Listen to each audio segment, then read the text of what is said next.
everyone, welcome back to my channel. Today I will be talking about my embarrassing labor and delivery story. Okay, so let's get started. So as many of y'all know, I got pregnant at 14. Whenever I was 14, I was 120 pounds, 125. I wasn't big, but I wasn't really small. Anyways, throughout my pregnancy, I gained about 60 pounds because I really got in my head that I was eating for two. So I will be putting a picture of the before and the after while I was pregnant and how I looked. And I'm telling you this because this has to do a lot with what happened to me during my labor. So it was a Wednesday night. I was fat, I was swollen, all I was thinking about was like, I want this baby out. So I told my mom, I was staying at my mom's at the moment. I told her, Mom, what can I do? What should I do to like make me have contractions so I can just have this baby already? And she told me that she was gonna make me a cumin tea. So she went to go do that. And the week before, I had asked my boyfriend to buy me a yoga ball. So I was just sitting down in the yoga ball, bouncing, hoping that would help me. So that day, nothing helped. I didn't have pain, nothing. The next day, on a Thursday, I woke up with a really backache. Like, it was hurting so much. Like, my back felt like it was ripping apart. We went home and my mom made me 2 more cups of tea. So I drank the tea. It was the nastiest tea ever. I kept bouncing on the ball until I felt a pain. So as soon as I felt pain, I was like, Mom, I'm in pain. And she just looked at me. She was like, okay, well, let's just wait. Let's see if they go on for more. Let's see if they keep going. So we waited for about 2 hours and they kept getting stronger and stronger. And she was like, okay, so I think it's time. You have to go take a shower with warm water, let it run back on your back for a couple minutes, like 30 minutes. And then we'll start heading to the hospital. My boyfriend at the time was working. So I got in the shower, I took a warm shower. And it felt great. Like, nothing was hurting, everything was good. But as soon as I walked out that restroom, it hit me again. Like, the pains were so intense. I was in so much pain. So as soon as I got out, I got dressed, I got all the bags, and I called my boyfriend. I was like, you know what? It's time. We're gonna go pick you up and we're gonna go to the hospital because it's time. So the whole time I was just trying to like be brave and be tough and like not cry or like not anything. So I was just trying to like suck up the pain. So we were on our way. We went to the nearest hospital and they checked me. They told me I was 3 centimeters dilated. So they were like, you're going in labor, but we can't take you in this hospital because we don't have your information. So I was like, what am I gonna do? Like, I'm in so much pain. Like, we have to drive to the other hospital that I'm supposed to go to. And then, but since I was just 3 centimeters dilated, I was like, you know what? Like, let's just make time to see if I progress more. So then we went to the other hospital. And when we were waiting in the waiting room, my father-in-law told me, you know what, a good thing to accelerate the contractions that I've heard of? He told me to drink a black coffee, like straight up black coffee, like no sugar, no milk, no nothing. So I listened. I wasn't thinking. I was, I would just want this baby to come out already. So I drank a cup of black coffee. That was the worst mistake ever in my life, and I will never do it again. So I drank it. I didn't know anything. Like at the moment, I was like, you know what? Like, let me just drink this, and then let's see what happens. So in a couple like minutes, bam, I started getting really, really bad, like cramps, contractions. I don't know what they were at the moment, but I was like, you know what? That worked, you know. But I wasn't thinking.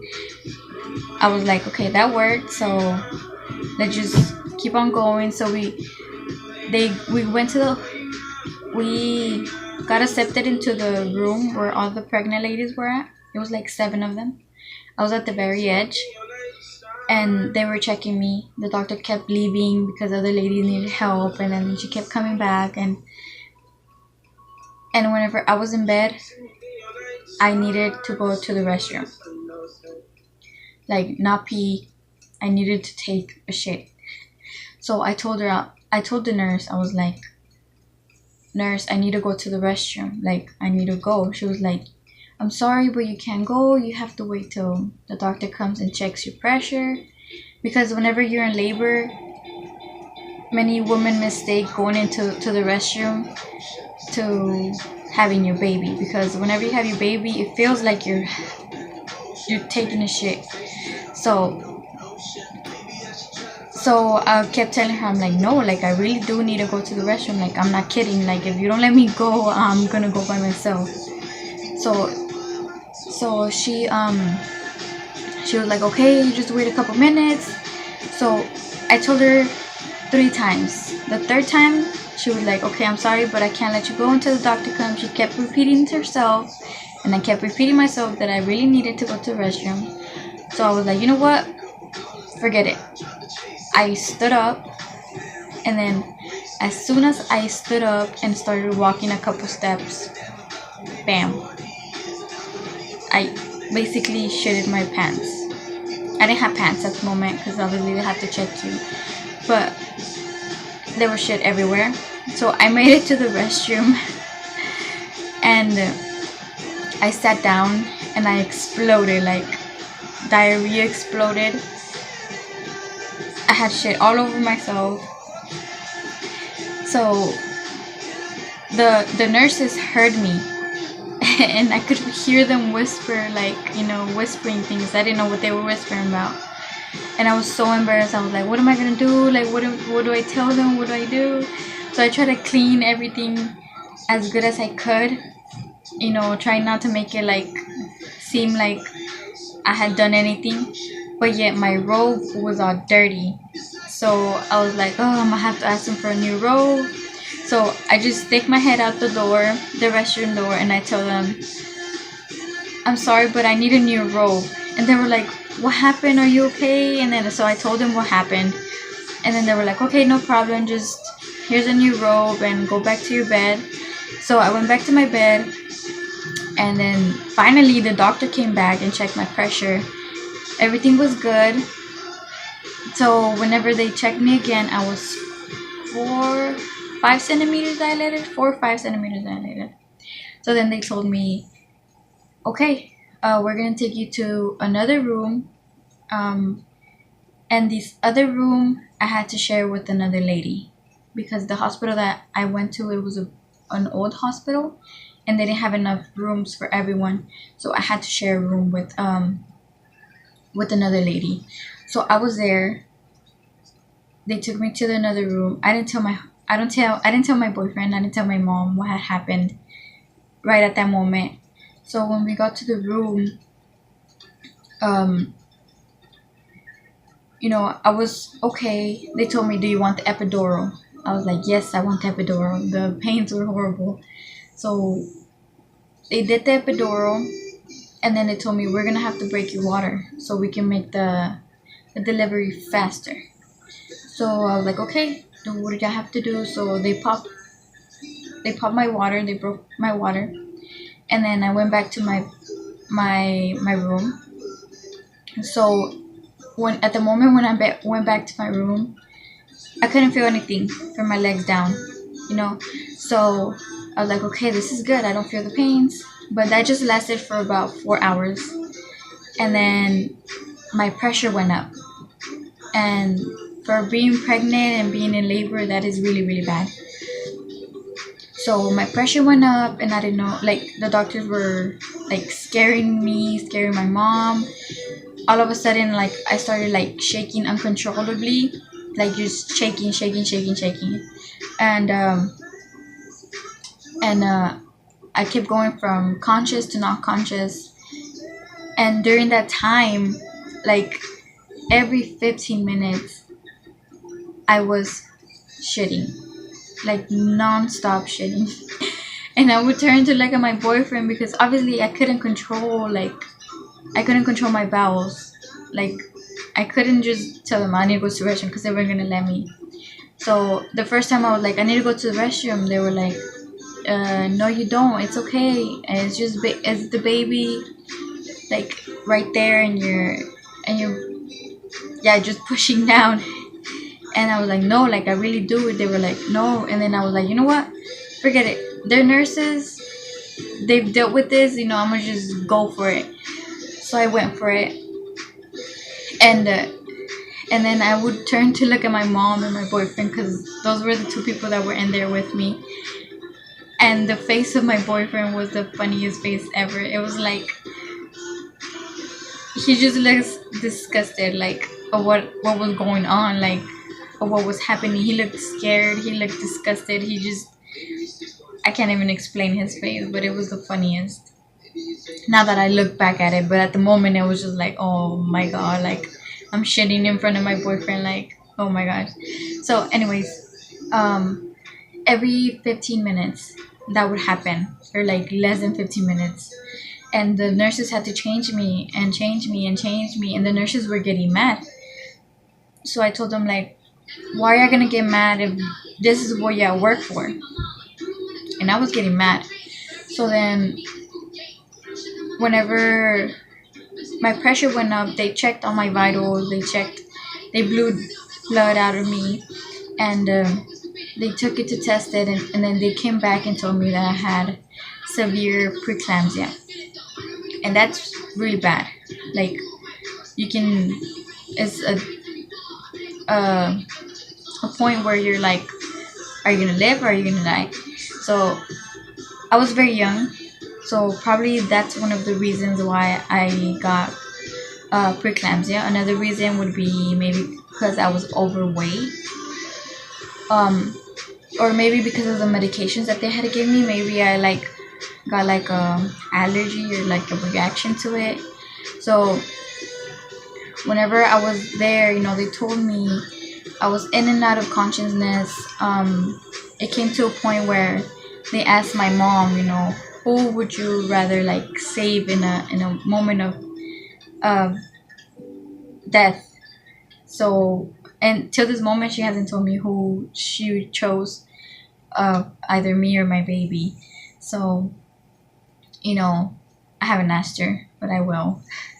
But anyways, everybody was scared. They were praying for me. They were scared in the waiting room. My in-laws, my boyfriend, my dad, my mom. So that happened, and then the last 2 hours, I was getting this like really intense pain. Since the epidural like didn't work at all, I kept feeling the pains, and I kept trying to like be tough, and they kept telling me, do not push. They kept telling me, don't push. But like I wasn't pushing. It was like my body like pushing for me. Like I don't know what it was, but my body like, and I kept telling them, I'm not pushing. They kept like screaming at me like, don't push. And I'm like, I'm not pushing. And like I always compare it to like whenever you're taking a dump or like a shit, and like your body like automatically like pushes for you. Well, that's how it felt. So I was like, you know what, like they're not listening to me, like I'm just gonna try not to push, but like my body still kept pushing. So the doctor left. She was like, I'm gonna be back in a little bit to see how much dilated you are. So whenever she came back, a couple minutes before, I had this really bad contraction, and all of a sudden like I feel something there, like I feel something hanging like down there. So I touch it and it's my baby's head. And then I just look at my boyfriend and then at my mom, and then my boyfriend stands up really quick and he looks and it's the baby's head. Like the baby was crowning. So his look was just so like, it was funny now that I like think about it. His face was like scared, like amazed, like I don't know, like weirded out, like disgusted, like it was all types of like emotions in one single face expression. So the doctor at the moment, she came in and she was like, let's check you. And then whenever she like tried to put her hands down there, the baby was right there. She was like, oh my gosh, you're crowning, like we need to take you like really fast to deliver this baby, because the baby's heart was dropping. So whenever they took my boyfriend so he could get dressed, because he has to wear like a suit, protection suit, in the delivery room, and they took me another way to deliver my baby. So whenever I got there, my boyfriend was coming, and I just pushed like about five to six times I pushed, and the baby was out. And my boyfriend couldn't cut the cord because the baby's heart was dropping. They had to like the doctor cut the cord, and then she took him to like the bed wherever they check him. So she checked him, and she just no, they checked him, they weighted him, the length. He was born on June 27, 2014. He weighed 7 pounds and 5 ounces, and he was 17 inches long. So, you know, I was proud of myself because at no time did I cry. I only shed one tear, and that was whenever I was asking my mom to forgive me, that this would never happen again, to forgive me. And here I am, pregnant again. But I mean, she's very happy about this. So then they put the baby in my chest, so you know they can feel the bond. And then we took pictures, and then they had to take them. So I told my boyfriend, because I had seen so many things about how they switch up babies and stuff like that. I was paranoid. I told my boyfriend, follow the baby, don't let like nobody else grab him, like just keep an eye on him. So, and then they took me, you know, they had to take out the placenta, they had to sew me up because I ripped while delivering him, and that took like about 30 minutes, 40 minutes. So then they took me to a room, and so then they took me to another room where I was more comfortable, because like in the other room I felt like, I don't know, I felt so weird, like nobody could like talk to me or come in. So so then they took me to another room, and you know, I got to hold my baby, and everything after that went all smooth, you know. I recovered, you know. You have to like, they don't let you go home until you have like another bowel movement. But I was like, you know, I already did everything I had to do. Like, I don't think I'm gonna have to go right now. So I actually stayed in the hospital for 5 days because I got really, really bad with my preeclampsia. Like my pressure kept going up and up. So I had to stay, and they had to check me, and it was just really bad. But yeah, it was a really embarrassing story. Does not happen again. Because I will not drink coffee with this pregnancy, the last months of me going into labor, anything. The last month, I'm not going to drink coffee at all. Hey everyone, so I hope that never happens again with this second pregnancy. I'm going to keep trying to post more videos. I know this took a long time for me to post this one, but I don't know, I was just not ready for it. Anyways, I hope y'all liked it. I hope y'all subscribe and like my videos. And thanks for watching.